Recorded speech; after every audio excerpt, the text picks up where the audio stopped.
Y bueno, para los que no pudieron estar el domingo pasado, iniciamos una nueva serie de mensajes que tienen que ver con nuestra doctrina reformada. Y nos hemos hecho el propósito de analizar, de conocer, estudiar el Catecismo Menor de Westminster, que es uno de los documentos muy importantes para la vida de la Iglesia presbiteriana. La Iglesia presbiteriana, a lo largo de muchos siglos, porque su existencia proviene desde el siglo XVI, a lo largo de muchos siglos se ha caracterizado por ser una iglesia apegada a la palabra de Dios. Todo lo que hacemos en el culto o fuera del culto debe estar guiado e inspirado por la palabra de Dios. Y como tal, el pueblo presbiteriano a lo largo de la historia es un pueblo que se ha dedicado a estudiar las Escrituras. Y por eso las personas que, por supuesto, tienen las habilidades, las herramientas teológicas, es decir, que tienen los estudios y la preparación teológica, se han dedicado también a estructurar documentos para recopilar la enseñanza que está aquí en las Escrituras. Y nos han dejado herencias importantes a lo largo de la historia para que nosotros podamos entender mejor las Escrituras a través de esos documentos.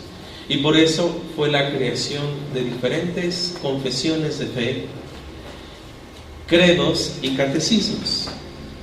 A lo largo de 20 siglos y ya 21 siglos de existencia del cristianismo, hemos compilado una serie de documentos que nos guían a la enseñanza de la Escritura. Ahora, déjenme decirles que las principales religiones del mundo, como el cristianismo y otras más, también han generado documentos de fe. Por ejemplo, los mismos judíos, que es una religión en el mundo, los mismos judíos han generado sus propios documentos como símbolos de fe. Entre ellos, por ejemplo, el Talmud es uno de los documentos muy importantes para poder entender la vida del judío y lo que enseña la ley acerca del judío. Pero los judíos, a lo largo de la historia, y para no perder las enseñanzas de fe de su pueblo, también llegaron a estructurar ciertos catecismos. Los catecismos, en su metodología, se caracterizan por ser pregunta y respuesta. No todos los catecismos son pregunta y respuesta, pero la gran mayoría sí. Y entre los judíos también tienen su propio catecismo, aunque no lo crean. El catecismo que usan los judíos lo usan, por ejemplo, en las fiestas principales de los judíos. Y en una donde no puede faltar es la fiesta de la Pascua.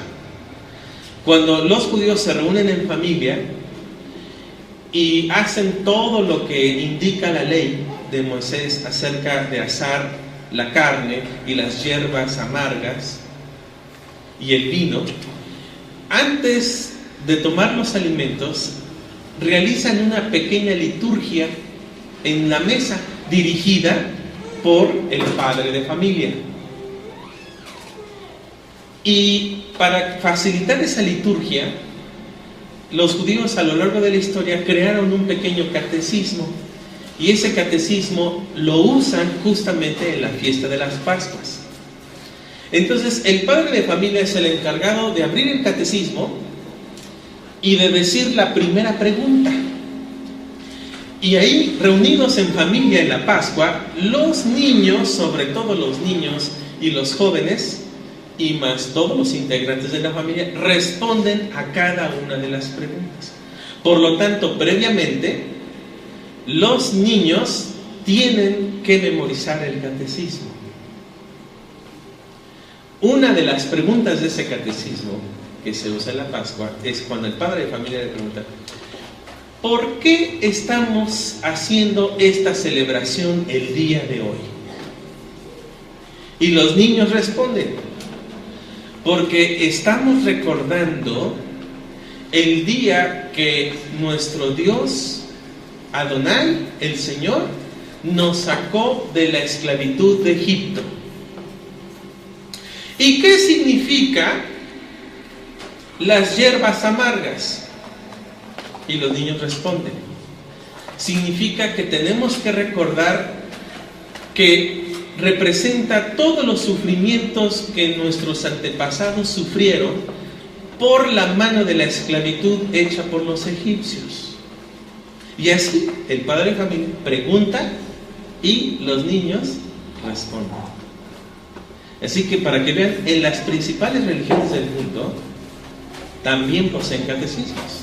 Así que en nuestra fe reformada no ha sido la excepción. Tenemos muchos catecismos, no solamente el que estamos estudiando. Hay muchos catecismos que son demasiado buenos y muy profundos para poder entender las Sagradas Escrituras. La semana pasada comenzamos con las 3 primeras preguntas del catecismo y aprendimos la respuesta de la primera. Espero que la recuerden para hoy. Y además les lanzamos el reto de que a ver quién de ustedes se memoriza o estudia todas las respuestas del catecismo.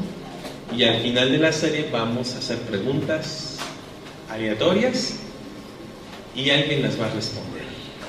Y si las responden, pues por supuesto va a haber algún reconocimiento al respecto. Pero la primera pregunta del catecismo que estudiamos la semana pasada se llama: ¿cuál es el fin principal del hombre? Y la respuesta es: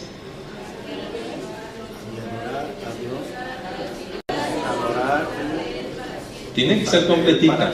El fin principal del hombre es el de glorificar a Dios y gozar de Él para siempre. Entonces, nuevamente, ¿cuál es el fin principal del hombre? El fin principal del hombre es glorificar a Dios y gozar de Él para siempre. A ver, ¿quién es el valiente o normalmente la valiente que se puede parar en estos momentos y yo le hago la pregunta y la responde tal y como está en el catecismo? ¿Quién se para? A ver. Nadie. Wow. Ay, hay dos. A ver. Bueno, ganó bueno, a ver. ¿Cuál es el fin principal del hombre? El fin principal del hombre es glorificar a Dios y gozar de Él para siempre. Muy bien. A ver, hermana Ale, ¿cuál es el fin principal del hombre? El fin principal del hombre es glorificar a Dios y gozar de Él para siempre. A ver, ¿alguien más? ¿Ahora un hombre? Los hombres siempre. A ver, muy bien. Alejandro, ¿verdad? Alejandro, ¿cuál es el fin principal del hombre? Glorificar a Dios y gozar de Él para siempre. Muy bien, él es nuevo, ¿eh? Él está apenas llegando con su esposa los viernes a la oración, así que es un gran ejemplo para todos nosotros, ¿eh? Un aplauso para Alejandro. Muy bien. Y así luego vimos la pregunta número 2. ¿Qué regla ha dado Dios para enseñarnos cómo hemos de glorificarle y gozarle de Él? ¿Alguien sabe la respuesta? ¿Qué regla ha dado Dios para enseñarnos? Aunque no es literal, pero por lo menos la idea. A ver, ¿quién la recuerda? A ver. Pues literal no, pero es como la palabra de Dios, la regla que nos ha dado Dios para enseñarnos en cómo hemos de glorificarle y gozarle de Él. Entonces, la Biblia es la única regla que Dios nos ha dado. La tercera pregunta: ¿qué es lo que principalmente enseñan las Escrituras? A ver, ¿quién?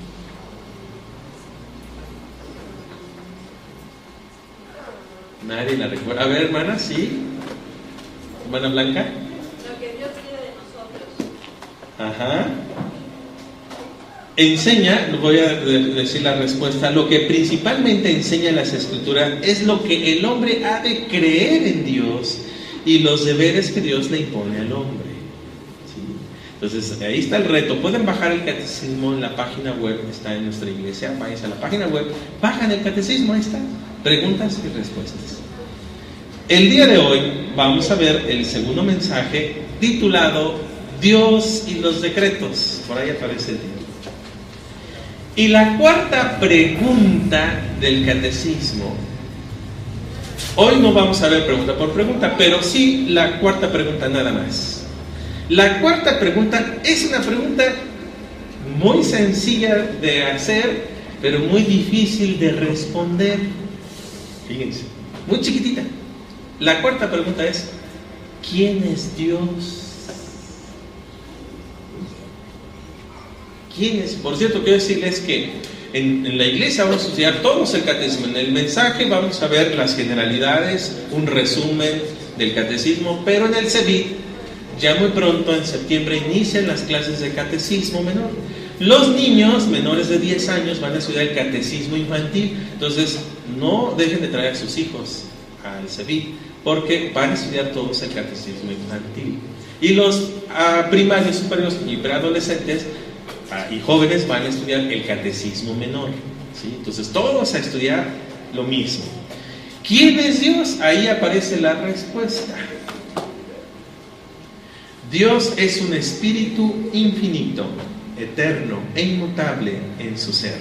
Sabiduría, poder, santidad, bondad, justicia y verdad. Entonces yo pregunto, ¿quién es Dios?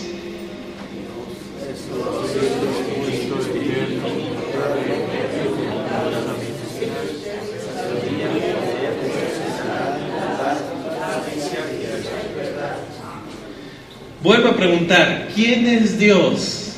Dios es el espíritu infinito, eterno, sabiduría, poder, santidad, bondad, justicia y verdad. Nuevamente pregunto, ¿quién es Dios? Dios es el espíritu infinito, eterno, sabiduría, poder, santidad, bondad. Por favor, ocultamos la respuesta. ¿Quién es Dios? Dios es el espíritu infinito. Nada más se quedaron en espíritu. Muy bien. Muchos sí respondieron. Dios es un espíritu infinito, eterno e inmutable en su ser. Sabiduría, poder, santidad, bondad, justicia y verdad. Otra vez la respuesta. Ahí está la respuesta. Vean ustedes cuántas características tiene Dios. Y no son todas, ¿eh? Es así como que el catecismo solamente recoge como que las fundamentales para enseñar en la iglesia. Pero Dios tiene más características que esto. Fíjense, esto es parte de la personalidad de Dios. Cada uno de nosotros tenemos nuestra personalidad. Y la personalidad se identifica por una serie de características. Si somos, por ejemplo, muy tolerantes, o somos muy enojones, o somos muy dadivosos, o somos muy serios y muy secos, o somos el alma de la fiesta, nuestra personalidad está llena de características que nos identifican como persona. Dios es persona y como persona también tiene sus propias características, su personalidad. Pero de entrada, fíjense lo que nos enseña el catecismo. Dios es una persona, pero manifestado a través de un espíritu. Quiere decir que a Dios no lo podemos tocar, no lo podemos oler, no lo podemos ver. Si lo pudiéramos tocar, si lo pudiéramos oler, si lo pudiéramos ver, entonces Dios no sería Dios. Así de sencillo. Pero como es Dios, no es posible verlo, no es posible tocarlo, no es posible olerlo. Por lo tanto, a Dios no lo podemos estudiar. Fíjense, la palabra teología, en su manera etimológica literal, significaría el estudio de Dios. ¿A Dios lo podemos estudiar? No, Dios no es objeto de estudio. Objeto de estudio es la cámara, objeto de estudio es la persona, objeto de estudio es esta tableta, objeto de estudio es esta madera. Porque la podemos tocar, la podemos sentir, la podemos oler, la podemos degustar. Y todo lo que es tangible es objeto de conocimiento. Dios no es objeto de conocimiento porque Dios trasciende a nuestros sentidos. Nuestros sentidos están hechos y creados para poder acercarnos a la realidad y medio entenderla. Dios trasciende a nuestra realidad y por lo tanto Él no puede ser medible, no puede ser entendible, no puede ser conocible, porque trasciende a nuestros sentidos. Y entonces resulta una pregunta misteriosa: ¿quién es Dios? Y algo maravilloso es que aquí hay algunas de las características que vamos a ver casi una por una de quién es Dios. Para empezar, es un espíritu, porque trasciende a nuestros sentidos. Segundo, es infinito, es decir, nunca dejará de existir. Es eterno, es decir, siempre ha existido y siempre existirá. Lo cual, eso no gozamos nosotros. Nosotros tenemos un principio. Y aunque también fuimos creados para ser eternos, pero tuvimos un inicio.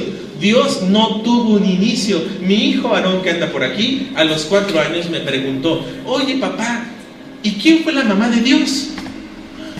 ¿Cómo le explico a un niño de 4 años que Dios no tuvo mamá? Porque Él sí tuvo mamá. Porque Él sabía a sus 4 años que tuvo un inicio, y gracias a ese inicio fue por sus padres. Entonces, ¿quiénes fueron los papás de Dios? Es un misterio que nadie hasta hoy ha podido entender, ¿sí o no? Entender que Dios nunca tuvo un principio, que siempre ha existido, ¿eso lo pueden entender? No, nadie lo puede entender. Porque todos tenemos un principio. Pero Dios no tiene un principio. Dios siempre ha existido. Entonces, ¿qué había antes de la creación? Dios. ¿Y antes de Dios? Dios. ¿Y cómo está eso? ¿Alguien lo puede entender? No. ¿Saben qué? Solo lo podemos creer. Eso sí. Para eso es el catecismo, para afianzar nuestra fe. Porque hay cosas que no podemos explicar profundamente ahorita. Y hoy va a ser una de esas que, híjole, ¿y cómo es esto? No lo podemos explicar, solamente créelo. Y fíjense, qué importante es creer aquello que no nos consta. Eso significa fe. A ver, fíjense. A ver, alguien abra Hebreos capítulo 11, versículo 1.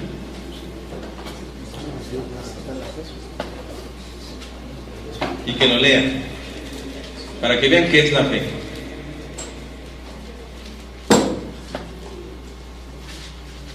Es casi de los últimos libros de la Biblia. Hebreos 11, capítulo 11, versículo 1. A ver, hermana Blanca, fuerte. Y ahorita va a leer el versículo 6, espera. Sí, cualquier versión, no importa. La fe. Es pues la fe la certeza de lo que se espera, la convicción de lo que no se ve. La convicción de lo que no se ve. Eso es fe. Y si yo te digo, Dios siempre ha existido y nunca dejará de existir, ¿qué crees? Lo tienes que creer con fe.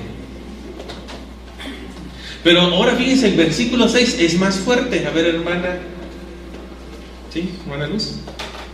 En realidad, sin fe es imposible agradar a Dios, ya que cualquiera que se acerca a Dios tiene que creer que Él existe y que recompensa a quien le busca.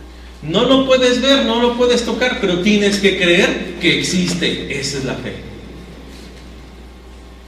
El catecismo lo que hace es afianzar nuestra fe. Para eso sirve, es un instrumento. No nos enseña cosas nuevas, nos va a enseñar lo que está en la Biblia. Ahora, esta respuesta tiene su fundamento bíblico. Vean ustedes en la siguiente diapositiva. Juan 4:24 dice que Dios es espíritu. ¿Ya vieron? No lo dice el catecismo, lo dice la Biblia. Éxodo 3:14, que ya lo leímos, dice: soy el Dios eterno, que es otra de las características que vimos en la respuesta. Salmo 145, versículo 3 y Salmo 90, versículo 2: grande es nuestro Dios, desde siempre y hasta siempre tú has sido nuestro Dios. Ahí está la eternidad, ahí está que Dios es infinito. ¿Está en la Biblia? Sí. ¿Lo que dice el catecismo es verdad? Sí. ¿Por qué? Porque está en la Biblia. Así que en realidad no vamos a aprender lo que dice el catecismo, vamos a aprender lo que dice la Biblia, pero por medio del catecismo, para tener un pensamiento estructurado, lógico. Porque eso es lo que es la naturaleza de un catecismo. Hacer la enseñanza de la Biblia en forma estructurada y lógica. Para eso sirven los catecismos en todas las iglesias del cristianismo histórico. Ahora entonces, Dios es espíritu. Ese es lo primero que aprendemos en la Biblia. Por lo cual, a Dios no lo podemos ver nunca. Y sin embargo, podemos sentir su presencia. Eso sí. A Dios no lo ves, pero ¿sabes? Está a tu lado en estos momentos. Está a tu derecha y está a tu izquierda y está atrás de ti y está delante de ti. Porque Él abarca todo el espacio. Y donde quiera que te muevas, ahí vas a encontrar a Dios. Porque Dios está por encima de todo y es una realidad. Ese espíritu no lo puedes tocar, no lo puedes ver, pero sabes, es un espíritu que escucha. Es un espíritu que sí te ve. Es un espíritu que está a tu lado y te fortalece. Es un espíritu que te acompaña todos los días de tu vida. Y aunque tú digas, ¿y en todo este problema dónde está Dios? A tu lado. Dios no es para que resuelva tus problemas. Dios es para darte la fortaleza para enfrentar tus problemas, que es diferente. Dios no funciona como una aspirina cuando me duele la cabeza. Dios es tu medicina y tu realidad y tu salvación en tu vida. Por eso es espíritu. Y lo dice claramente el primer versículo que está citado ahí. Ahora, el catecismo nos señala tres cualidades fundamentales.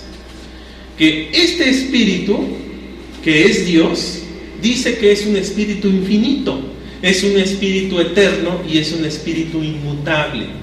Infinito, ¿por qué? Porque nunca se acaba. Eterno, porque siempre ha existido.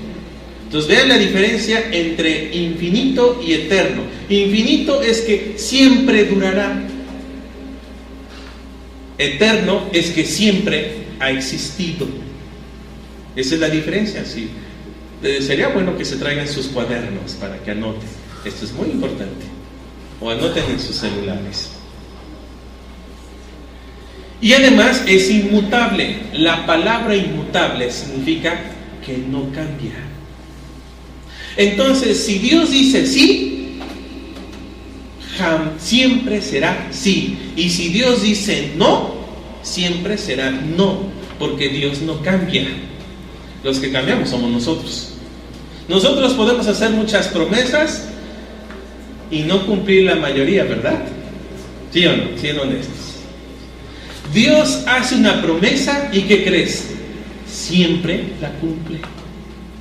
Porque Él nunca cambia. Entonces vean, es un espíritu con tres cualidades importantes. La primera es infinito, la segunda eterno y la tercera inmutable. Entonces, fíjense, a comparación de nosotros, nuestra sabiduría, la sabiduría humana es limitada, es finita, se acaba. Nuestra vida misma también. En cambio, Dios no tiene límites. Dios siempre ha existido y siempre existirá. Él no tiene principio ni tiene fin. Es el mismo y siempre será el mismo. Y ha sido el mismo. Ahora, vean, hay unos recuadros que van a aparecer ahí, donde viene una de la primera columna es las características, su explicación y su fundamento bíblico. No vamos a profundizar, nada más es para que ustedes visualicen. La primera perfección es que su ser es un ser infinito, eterno, inmutable, es decir, es único, perfecto. Nadie más es perfecto en esta vida, sino solamente Dios.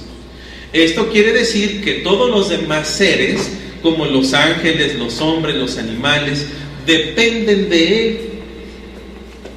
Pero Él existe por sí mismo, no depende de nadie. O sea, Dios nadie lo creó. Es más, Dios siempre ha existido. Y Él es el que creó todas las cosas. Y entre ellas nosotros.